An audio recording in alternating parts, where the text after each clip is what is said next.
I think she's the one who's been helping Dean escape. She has to be. And I was just talking to Owen here, and Owen has an idea that I sort of fall in with. I must say that it looks like Dean is being set up. All those things there, the key in his hand, the recently opened window, the hidden away rope. It's a bit too convenient that they're just all there. Well, I admit I do agree with that, but, well, now, I don't know what this means. I don't know if Rhea is helping him because she cares for him, or she's protecting him, but she definitely knows what's going on. I look at the grave.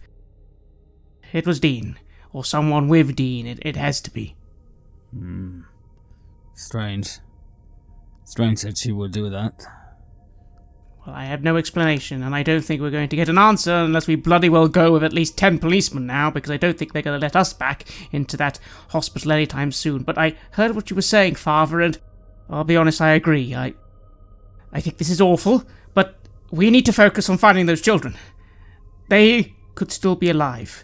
I think we need to find them, and then we can work out what to do with bloody Dean. I mean... Will everybody stop swearing? This is supposed to be sacred ground. I know someone has dug up a body here, but I'm hearing F's from Carwin, I'm hearing B's from you. You're lucky God doesn't strike you down where you are. And I heard what you were saying inside the church as well. You know, there's a reason these buildings echo. It's so that we can hear the choir, not so that we can hear you screaming and swearing after you've been using our phone. So a little bit of decorum, please. This is a place of rest. I look deeply ashamed. I literally shrink where I'm standing and look down at the ground, and I mutter quietly, I'm sorry, Owen. You're right. I don't understand why I don't understand why everyone doesn't want to help. It's like you said, everyone seems to want to stop us doing things. I don't understand why. I'm sorry, you're right. I was thinking about Anne and there's no excuse for my behaviour. I'm sorry, Father. You're right. It's all right. I'm a little sensitive right now because the things you're talking about, you're right. You are right as well. There is... What have we got? We've got kidnappings. We've got young women dying in houses filled with rats. We've got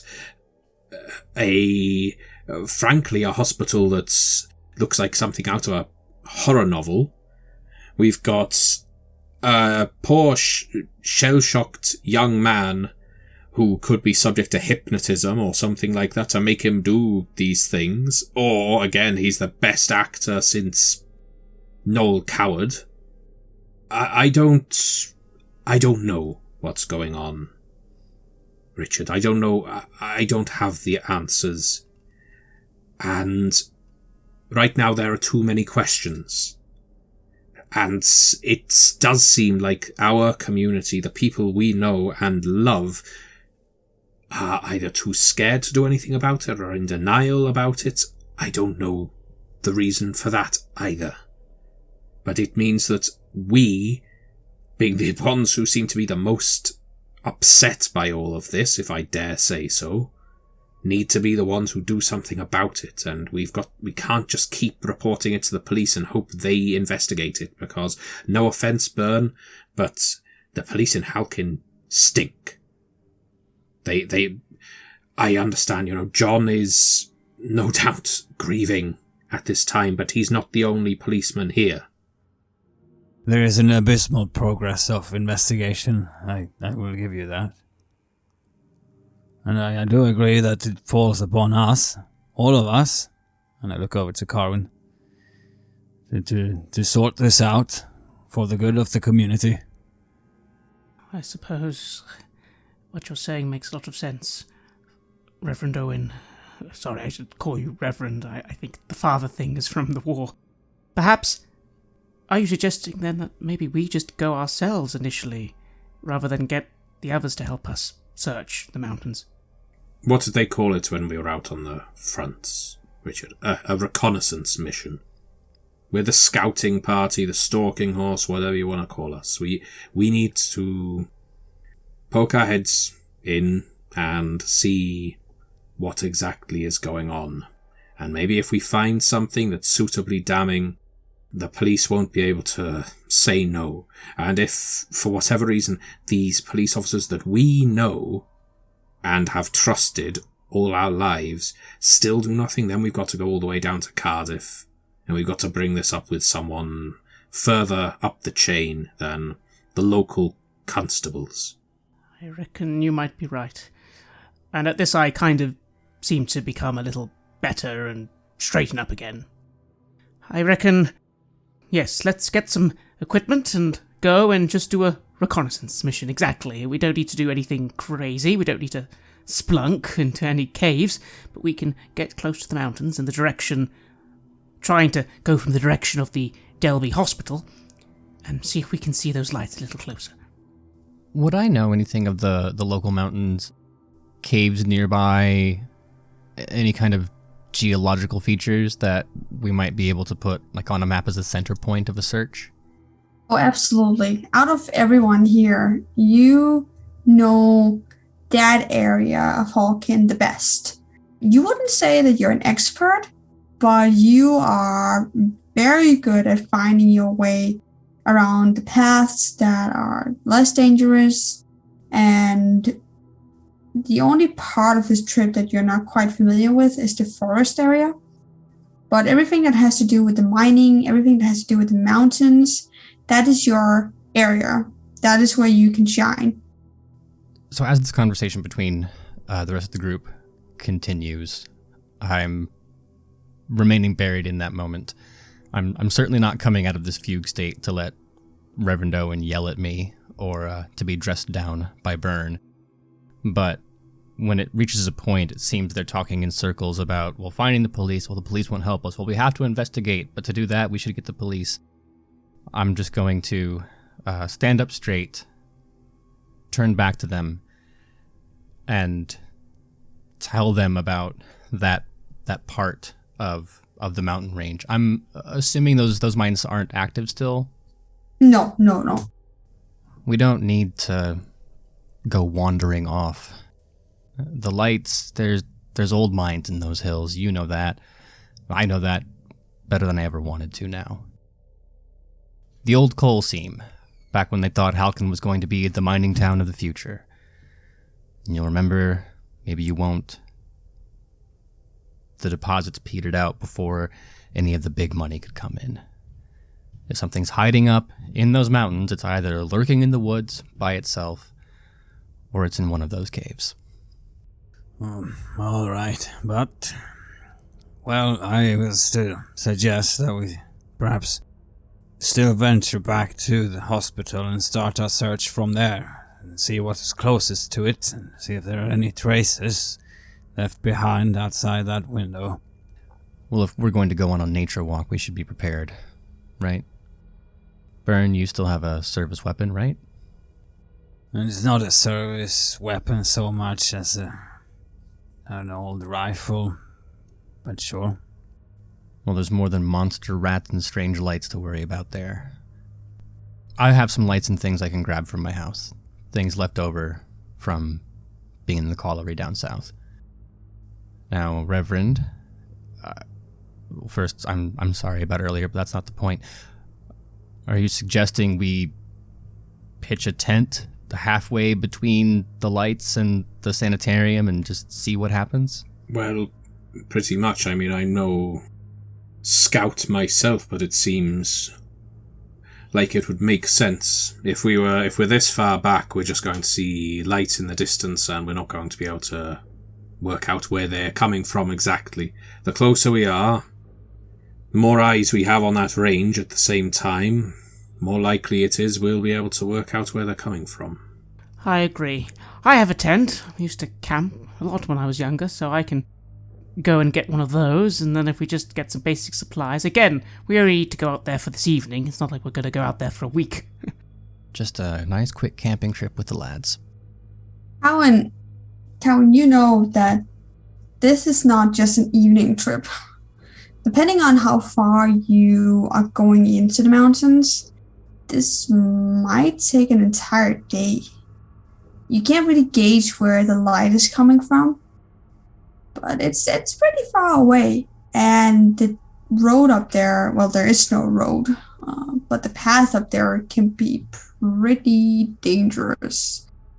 So as I hear Richard making his own plans, I'm going to raise a hand just to kind of pause the conversation and say, it might be a day's worth of reconnaissance, but if we find anything up there, if we see anything that we want to chase, that's going to be a hike.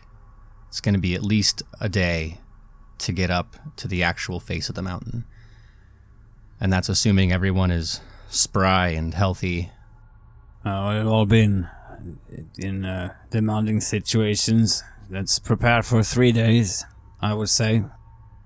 Take an hour or so now, get what we need, and then we set out. And I'd say be ready to be away for 3 days.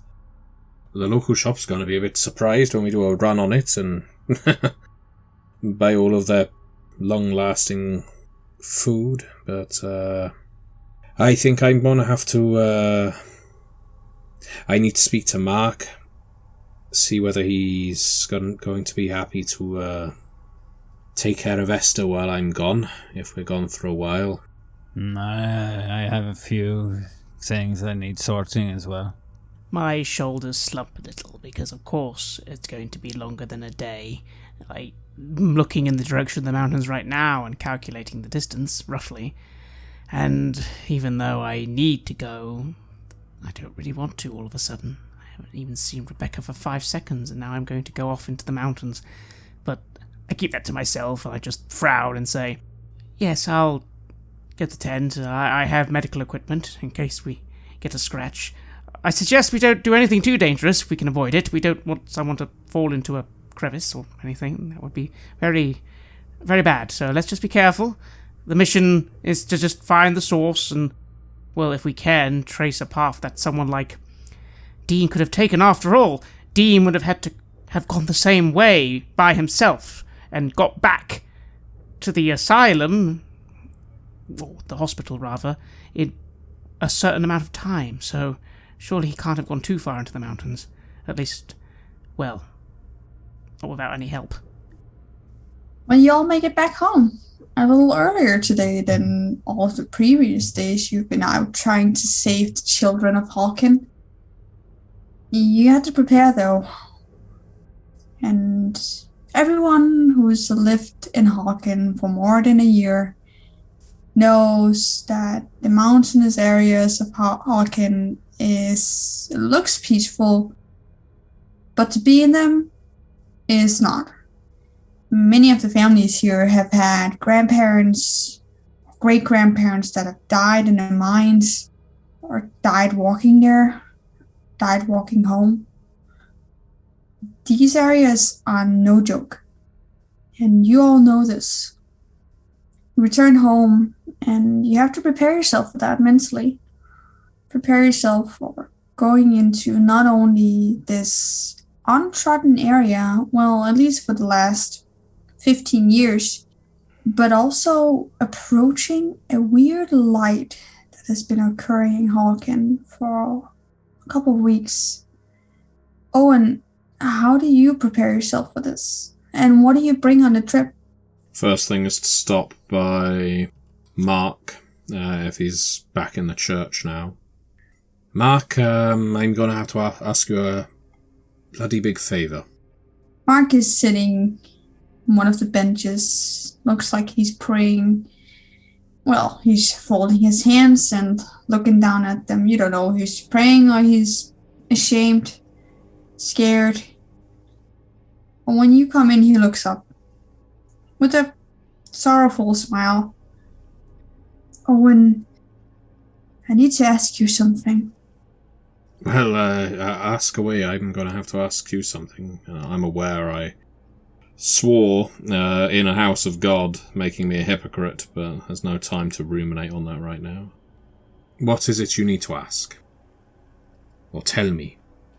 Owen, I've never doubted in my faith in God. Never. Even even when I lost my wife, I never doubted that God only wants good things for me. But gosh, I think this is the first time in my life that I'm not sure that I'm fit for this role. Or when you left behind a legacy that I'm not sure that I can. You were the caretaker of Hawken for so many years. Now that I've been given that role, I feel as if I'm failing. As if I could never do the job that you did. And I don't want to, but I would at least like to be able to protect the dead. Or when I couldn't even do that. Mark, listen, when I came back to Halkin, the first thing I thought when I saw you, the first thing I felt was burning envy, jealousy, that I'd been away all that time and in horrible situations, dealing with horrible things, and there you were, getting to do the job I loved, answering the calling I felt was mine, in what I felt was the safety of Halkin, and reaping the glory, I suppose. All the while I then discover my wife has been losing her mind while I've been away. The community's been falling apart. So then that envy turns into resentment, and I start thinking, this Mark that I've left my church in the hands of has not done a very good job, has he? But then I thought about it, and I prayed on it, because that's what we do. And Mark, you're not the only person who's had their faith tested. It happens to us all. I don't think there is a single vicar who could honestly put their hand on their heart and say to God, I've never doubted your existence. Even Jesus doubted his Father's existence at times, and he was tested. And I'm not saying you need to be Jesus to be the vicar of Halkin. But what I am saying is it's okay to fail. It's okay to trip and to doubt yourself, and it's okay to feel horrible thoughts and believe you're not fit for your role. It's okay for me to have felt all that burning jealousy, because the true test of a man or a woman or anybody is how they grow after they've come to that realization, after they've examined themselves like that. Now, you are at the crucial moment. You've realized this job is bigger than you thought, that there are things that can go horribly wrong, that yes, the community is fracturing, if not fractured already, but that's not on you. That's not your fault. What it is your responsibility to try and mend those fractures, including the ones in yourself. And you could do that through prayer, you could do that through visiting the people in this small town of ours, and you could do it by talking to me. But giving up isn't in our job description. When you take on the collar and give your life to God like we have, it's a commitment, and that commitment will be tested, but you commit to it. And when it goes wrong, you make it right again, or as right as you can. And I have your faith may be lacking right now, Mark, but I have faith in you. I believe that you can do this. And you can use my faith in you to bolster your faith in him. I know you can do it. when you say that, Mark's look on his face changes, going from being hopeless to just a little bit hopeful. He nods. Right. Right, you're right. I'm being silly. No, I didn't say that. No. Well, what was it you wanted to ask me, Owen? Well, no sooner have I got back here than I need to take a short trip out of town. All these, strange things going on, and I'm sure you've seen it, I'm sure you've felt it. There's a very real feeling in Halkin that people can't do anything about it, that it's all beyond them. Well, it's not beyond the people who've only just got back to Halkin. And so, we're going to get to the bottom of this, and that's going to take us into the mountains. And we might be there for a little while. So while I'm gone, I need you to check in on Esther, make sure she has what she needs. I'll obviously be saying my goodbyes, but I can't guarantee she'll remember it. And if it gets too much for you, I need you to give the community something to focus on. And in this case, that's my wife. You know, get people popping in with food and a drink every now and then, or for just a chat. Owen. Mark stands up. Owen, I've been taking care of Esther. The time you've been away to war, I'm sure 3 days will not be a problem for me. I appreciate that. You more than you can know. I will take care of Esther, like she was my own wife. I know you will. Now I need to break the news to her, and I need to pick up some supplies, and again, you will grow stronger, Mark. I know you will. Thank you, Owen. Reverend. And over the next hour or so, I break the news to Esther, even though I know she will be confused by it, given the events of this morning, and again, she may not remember it after I've gone, but I do trust Mark to take care of her. I still have my bag from my days with the army, and I start loading up my uniform. It's a chaplain's uniform, but it is clearly marked as something that one would wear out in the field. I stop by the shop and pick up some canned goods, a tin opener, of course, and basic supplies, nothing too heavy. I've been on these marches before, and while I am not by any means the most physically robust individual, I know what to take and what not to take when planning a trip outdoors for a few days. So, slap in a bar of Kendall mint cake for energy, and that kind of thing, but all in all, I don't think I'm going to pack anything unnecessary. It's always difficult to say goodbye to Esther. This time it seems even more difficult than when you went off to war. This time Esther keeps saying, well, we'll see you tonight then. Even when you tell her many, many, many times that it might be a couple of days, she keeps saying, we'll see you tonight then. And that hurts, because you know very well that that's not the case.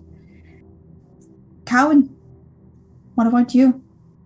What do you do before you go off into the mountains, and what do you bring? Thankfully, in this moment, I can rely on habit and training. It doesn't feel good returning to the routine of mine life, but I can take small solace in the fact that I know that training keeps me safe. I know it makes me prepared for what's coming. I don't have the pocket money to buy provisions or anything like that, so my preparations occur in two distinct phases. The first is retrieving the minimum required equipment for caving. There's an Edison electric lamp. They've only been around for 10 or 15 years, so it's a bit of a bulky affair. There's a battery pack, the same volume as an especially hefty book, maybe 2 or 3 VCR tapes or a box of cereal. And that mounts to a clip on a belt, or you can keep it in a backpack, and there's a long, thick, insulated cable that leads to a headlamp. That headlamp mounts on the helmet that I'll be keeping by. I will never go underground without a helmet. The second most important thing is a safety lamp. You have a very tall metal cylinder, glass on the sides, and it lets a very small flame burn in the bottom. And you keep an eye on that because inside these mines, fumes build up, methane builds up, and this little lamp you have here will tell you when you're going somewhere dangerous before you end up casting a spark that causes an explosion or asphyxiating on the gases you cannot see or smell. And aside from that, it's just my father's shotgun. Obviously, gunfire and mining fumes don't mix, but desperate times might call for risky decisions. I'm not going to wear or carry those things out of the house, obviously. I will put them in a small knapsack, the kind of thing that I carried them to work previously. Aside from that, I will, as discreetly as possible, perhaps when my mother is out doing laundry or working in the backyard, the back garden, search for some kind of salted provision, see if we have any crackers laying around, hard bread, just easy calories that aren't going to spoil in the next few days. And once I've collected those things, again, I don't want to have to explain to my mother what's going on. I certainly don't want her into Elgin. I will creep back out into the village towards our rendezvous point. You don't go far before you again are stopped on your way out of the house because Elgin has seen you sneak around and he's very curious. He wants to know what you're doing. He opens the door right after you exit. Where are you going? Well, it doesn't matter. I think it does. What are you up to? And it's like I told you before, I'm working on some village stuff. They think there might be some evidence of the missing kids up in the mountains, and what do you know? I'm the one who knows mountains. You. You are going into the mountains? Well, I'm sure if it was a desert and there were Nazis, they would have called you, but we all have our areas of expertise, Elgin. Okay. How long are you going for? It looks like you're going for a week with that bag. It's just a few days, but, as a soldier, and I spit that word at his feet, I'm sure you know the value of being overprepared. Oh yeah, I know what you think about that. Well, you're not gonna say goodbye to Mom? She worries too much. No, I wonder why. This isn't a big deal. We're only going up into the woods. People from Halcombe have been going up into the woods for 100 years. But you know that if you tell her, or I tell her, her mind is going to run away with all the horrible things that might happen. And, if you want that on your conscience, you tell her. Me, I want to spare our mom that kind of thing. What are you exactly trying to do, Karin? Since when have you been the town hero? Is it because everyone hates you now? Sure. Is it because everyone is talking behind your back? How you dodged the war, went to the mines, safely saw it passing by. While we were out fighting in the front, you were hiding on the ground. Yeah. Hiding underground with the gas and the stink and the flames and the explosions. Keeping the lights on for the people that you love back home. Keeping the steel furnaces running so you could have your bullets, you could have your tanks, you could have all those things, yeah. real cakewalk hauling tons of coal out of that mine every single day. It was a breeze, what can I say? And I'm just so grateful now for the opportunity to put the skills that His Majesty's government saw fit to force me into to use for the village now. Alright. Like I said, you want to be the hero, you want to head up, I'll give you this bag right now. But something tells me you don't want to do that, hero. For the first time in a long time, it seems like you've actually beaten Elgin in an argument. His eyes shift a little from side to side as you hand him the bag. He steps back and says, no, I got the things to do. I can't do that right now. But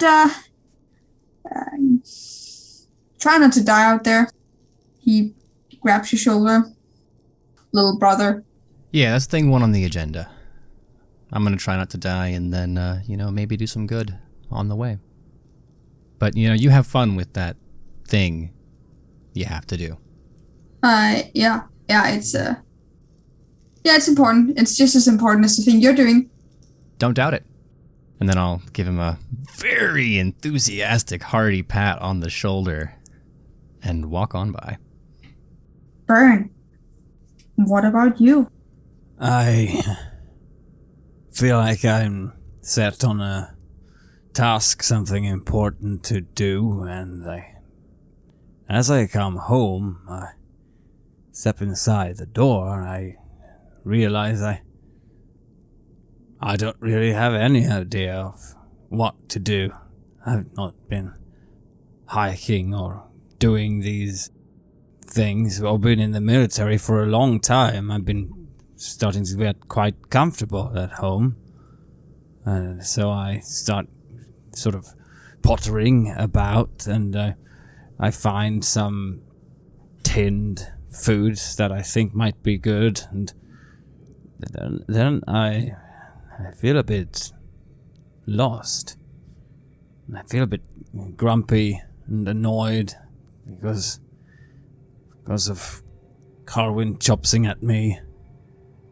And I felt that Owen was right to be tamping with all the bad words flying about. And I go and I sit down and I have a drink. And then I lift up the phone and I call Marty. Marty picks up. It almost sounds like he's about to drop the phone. As he picks up, hello?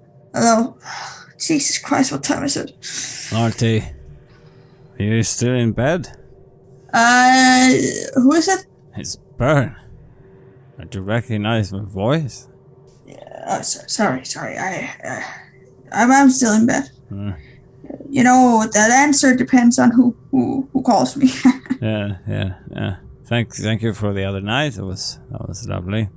Yeah. Thank you. Are you alright, Bern? You usually never call me. No, I know. I'm used to just coming over. It's just that I'm in a bit of a hurry. We're setting out to investigate things, like calling me and a few of the others to do things now, then I don't really. I can't let that old police work go, can you? It's not me. This is the work not letting me go. Blame it on others, Bern. I know you. I have a favor to ask. I'm sorry, but I didn't say this yet, but Irma is coming over. She's coming to live with me. Or did I say? Irma? Yes. And the kids. She's coming? And the kids. Yes, they're all coming. They're going to stay at my place for a bit. I found a new, at least one extra bed for the young ones, and we'll see what we can scrape together. But I'm quite happy that they're getting out of Birmingham and what's going on there. Getting out? What are you talking about? No, he's not a good man that she found. No, you don't have to tell me that once. Not even. I never liked him. No. So better here than there. No, and anyway, the favor that I wanted to ask was if you could just give the station perhaps a call and ask that when she comes to the station that they just call you, or she calls you, and then you pick them up and maybe bring them here. I'll leave the key under the, in the usual place. Of course,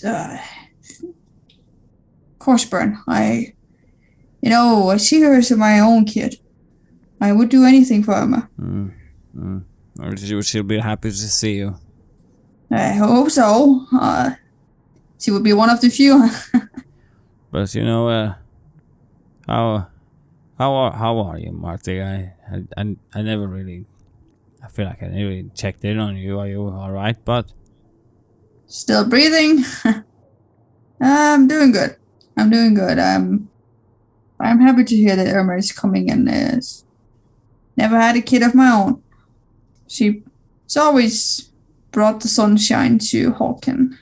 She did that. That she did. Are you still carpentering, or are you still doing any work these days? What's keeping you busy?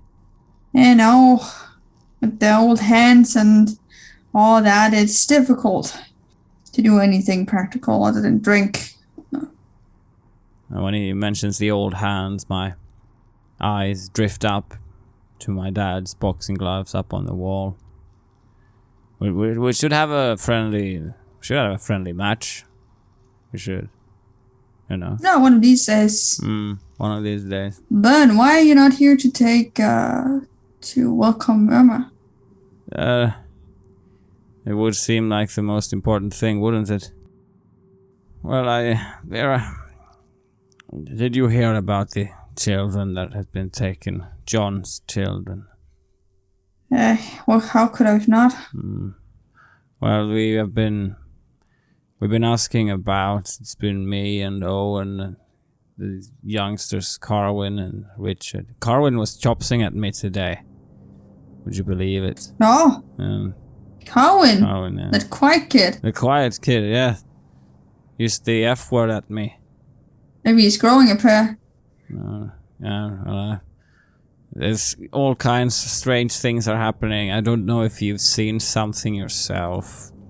You hear things, you see things. So now there's a body gone missing at the cemetery. A body? Yes. Christine, the fiancé of, I don't know if you know Dean. Oh yeah, I know Dean. Haven't seen him for a while. No, he's locked up. Psychopathic hospital. I'm not surprised. He went through a lot of things. Yes, well, shell-shocked boy, and did service and didn't deserve what's happening now, but anyway, we are going up into the mountains to see if we can find them, because that's the only place we haven't searched so far, and strange tracks lead that way. I mean, not tracks per se, but well, indications. Ben, I know you're stubborn, but going into the mountains in your age? Oh, I know. I don't know why It might be the last thing you do. I just stopped for a bit. Yes, you're right. I shouldn't be doing this, really, should I, Marty? Well, I'm not going to tell you what to do and what not to do, but I can tell you this.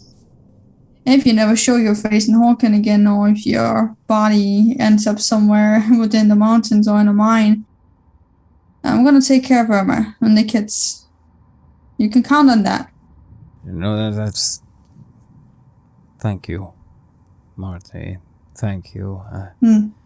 I know I will come back, but it feels good. Yeah, of course you will. A little trip to the mountains not going to get you down, but I worry about you, Bern. I bet the young ones are gonna make their way without me. I don't remember even what to bring on something like this. Do you have Any advice? Well, let's see. My grandfather worked in the mines. Rope, I suppose. Food, non-perishable. Some sort of weapon for the wildlife. I have my shotgun. Some warm clothes. Gets cold up there in the mountains. Clothes, yeah. And I start now writing things down on a pad. The new notepad that I bought. He mentioned a couple of other things. Practical things like a shovel. Something to start a fire with. Matches. Just practical things. Man, and I take another sip of the Penderin whiskey. And note it all down and I thank him. Good, then I'll leave the rest to you here, and the place is, I made it nice for them, so it should be welcoming. Yeah. I'll leave some money out too if they need it. Alright, Bern, you take care of yourself. You have your kid and grandkids that need you. I will. I'll see you when I get back, Marty. Good luck, Bern. And Richard, what do you do? What last things do you have to prepare before going into the mountains? I head back home and quickly begin finding the things I think I need to bring. The tent, of course. After all, I used to go camping an awful lot when I was younger, and I'll make sure to bring all the necessities, at least as many as I can. I'm definitely bringing the medical kit, of course, and packing extra bandages, and, just in case, something to make a few splints with. I'm hoping I don't need them, but the most common injury in that area would be falling or tripping, so just in case I'll bring some of those. I even have a few leftover emergency rations that I never quite used. I was gonna take them home as a souvenir, but they'll do. After all, they're all preserved foods, so they'll last at least a little longer. To be honest, as I'm packing all this, I just go home and start doing it. I'm not really thinking of anything beyond that as I go up to my room and start getting everything in a good rucksack that I have, a travelling rucksack. I'll also make sure to bring a good coat, good shoes, good walking shoes. You don't want to have the wrong sort of shoes when you're, well, hiking. While you're packing, there's a knock on the door. I stop and look around and go and answer the door. I assume Father's already gone to work by this point. No, it's actually your father. Oh, Father? Richard, I was heading off to work. You have a visitor. And he steps aside, and lo and behold, it's Rebecca. Oh, Rebecca. Good morning. It's still morning, isn't it? My timing today is really not all over the place. It's 10:30. Right, yes. I look a little sheepish, looking down at my clothing and all the packing I'm doing.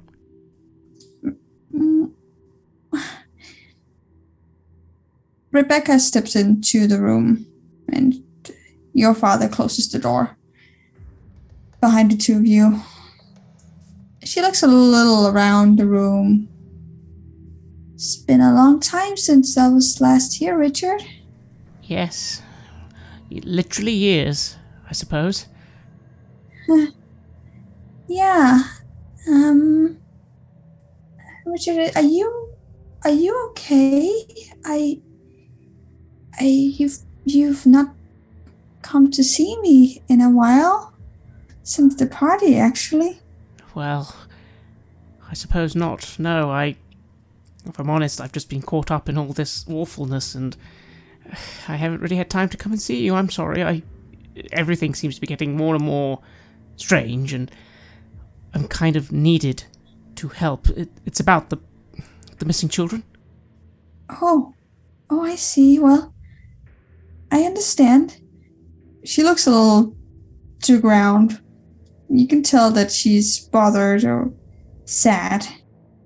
And I'm equally flustered after all. A young lady is in my room, and I'm heading off, and I don't really know what to do with myself. Richard, Do you still care for me? Yes, of course. I drop the bag I've been packing and head to her. I almost take her hand, but then I stop myself because, of course, that is not very gentlemanly. I'm sorry. I shouldn't have asked that. I suppose I've just not understood what you've been up to the last days. You've not heard a word from you. Of course. Oh, honestly, I'd love to tell you all about it, but if I'm honest, I don't think you want to hear. It's rather awful. Some of the stuff. Young Annie, she passed away. A horrible infection, and then, well, I had to question Dean's sister, and I had to then find out about Dean, and well, between you and me, Dean might be in an awful lot of trouble. She looks up at you, those big, glimmery eyes, full of worry. And while you are rambling a little bit about everything you've been doing the last couple of days, she puts a hand on your cheek. It shocks you a little bit, but there's something about it that almost makes your heart stop. Her touch. It's been such a long time. Richard, I just came to see if you're all right. You don't have to explain yourself. I miss you awfully, and please don't forget me. I haven't forgotten you all this time. I haven't forgotten you while all those awful things were happening. I'm not going to forget about you now. I just need to deal with this awful business, and then when I attempt to put a hand on her arm. She doesn't stop you. I let it rest there. It feels nice, and she feels warm, and it is reassuring for a moment. For a moment, I kind of feel like I don't really want to go at all on this little journey. After all, what use will I be? And then, of course, I think of Father Owen telling me, you would be very useful, you need to be there in case someone gets hurt. And that is what I'm supposed to do. So I sigh and say, I need to go for a little jaunt in the mountains. We won't be long, but I need to help. I need to do my best. You understand? If someone gets hurt, they're going to need me, you know? And maybe, if we're lucky, we're going to find something that will help us find those children. And then, when the children are safe, then I can come and we can go for a nice walk somewhere, or maybe even get out of Holkin for a little holiday or something. I don't know. Well, she smiles, but it's a smile that's tainted by sorrow. The children, yes, the children are, of course, important too. Well, I've waited for you all war. I suppose I can wait for you a little longer, Richard. She steps back. I let my hand withdraw and put it back to my side. It won't be much longer, I promise. The second we get back, no matter what, I want to see you. I want to see you. I really do. Again, I'll be honest, damn it all, I don't really want to go now. If I could be with you, but I think I have to. I have to help. You have to help. Your skills are needed, I'm sure. You're very talented, Richard. Don't forget that. She walks over to you, stands on her toes, and places a kiss on your cheek, and then quickly withdraws. Please be careful, Richard. Oh, I'll be careful. I'm not going to, climb mountains or anything. It's just a little scout. We're going to see about those lights. We think they might be connected to the children. Have you seen those strange blue lights by any chance, Rebecca? Once in a while, yes. Don't you find them strange? I'll be honest with you, I don't understand why no one in town has even found it a little peculiar. I've seen them, they're not normal looking. Like, those sort of lights would be made by, I don't know, people doing something or setting up electrics or something. It's not just a random torch. I haven't given it much thought, Richard. But I suppose you're right. Don't worry about it. You're right. I'm hoping it's all just... I'm hoping somehow the person we think took the children, I'm hoping they just put them somewhere because they wanted them to be safe for some silly reason, and they're just in a cave, scared and hungry, and we're going to find them and bring them back and sort this all out. I'm sure you will, Richard. Just be careful. I will. Hope you'll pray for me while I'm out there. I'll do nothing else. She turns around, walks towards the door. Before she leaves, she turns around and smiles at you, and then walks out. And I slump, and I feel miserable. I don't know why, but I do. But I steel myself, and I think to myself, I need to be better. I need to be braver. I wasn't brave enough in the war. I need to make up for that. I need to make up for it now. This is me making up for not being brave in the war, for being a coward then. I won't be a coward now. I won't. And I focus on double-checking all the things I'm bringing, especially the medical kit. Make sure there's some antiseptic. And yes. And with that, every single one of you, Byrne, Richard, Owen, and Cowan, you're ready to venture in to the mountains, to the mines, to the weird light that everyone has seen but no one is talking about.